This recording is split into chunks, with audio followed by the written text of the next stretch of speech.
Okay, I'm on a spy mission for the CIA, and I'm breaking into the plutonium shipping container to stop the Cobra group from building a nuclear bomb. Ah, here it is, the moment I've been waiting for. Now I'll just open it for dramatic effect. Bleh, bleh, bleh.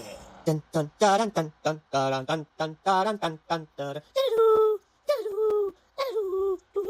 Oh, where am I? What happened? What? How did I die? What even is plutonium? I'm Oppenheimer, and plutonium was discovered on December 14, 1940 in a lab at UC Berkeley when researchers were bombarding uranium with deuterons, a proton and neutron fused in a hydrogen nucleus. The uranium produced the neptunium-238 isotope, which decayed after its half-life of 2 days into an element with 94 protons, which we know as plutonium. Scientists Glenn Seaborg and Joseph Kennedy, who helped discover plutonium, quickly discovered in March of 1941 that plutonium had an extremely high capacity for nuclear fission when bombarded with neutrons. Yet, despite the many positive uses for this discovery, they kept this a secret out of fear that people would use it to create then theoretical nuclear weapons.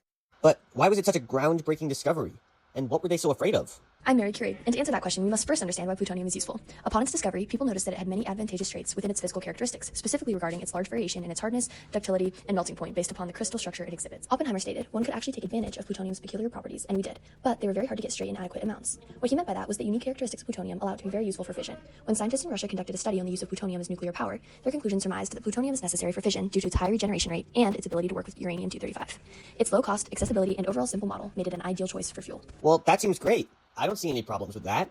Hello, I'm Albert Einstein, and Oppenheimer also warned about how plutonium is not a cozy metal. This is because for all the great attributes of plutonium, there is also a lot of uncertainty and danger due to its explosive potential. When plutonium-239 is struck by a neutron, it undergoes fission, splitting the plutonium nucleus into 2 nuclei and producing 3 neutrons. The neutrons created by this fission can then strike other plutonium ions, creating a chain reaction. The catch is that this fission produces extreme amounts of energy, creating a chain reaction that makes it highly dangerous in the presence of fast-moving neutrons. This is the basis for nuclear weapons, the most famous being the Fat Man bomb dropped on Nagasaki in 1945. Where high amounts of energy causes mass destruction to the surrounding area. But then, why is plutonium so toxic to humans? Well, the good news is that exposure to plutonium is not in itself harmful. Plutonium emits alpha particles as it decays, which cannot pass through barriers like skin. However, if inhaled or ingested, it can be fatal.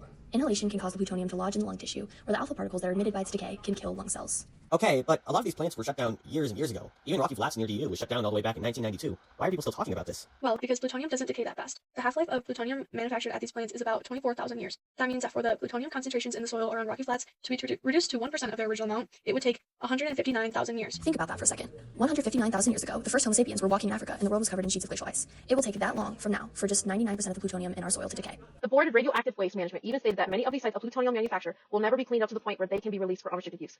So when the state of Colorado suggested opening the site up for land development, there was much backlash from the scientific community and beyond, with people stating the danger of allowing people to freely roam that land. Huh, I guess plutonium is pretty dangerous, but it also does have some really good uses for energy too. Hopefully one day we can make it so that this energy is usable in a safe capacity. In the meantime though, I'm gonna take that so y'all don't use it to build a bomb or something.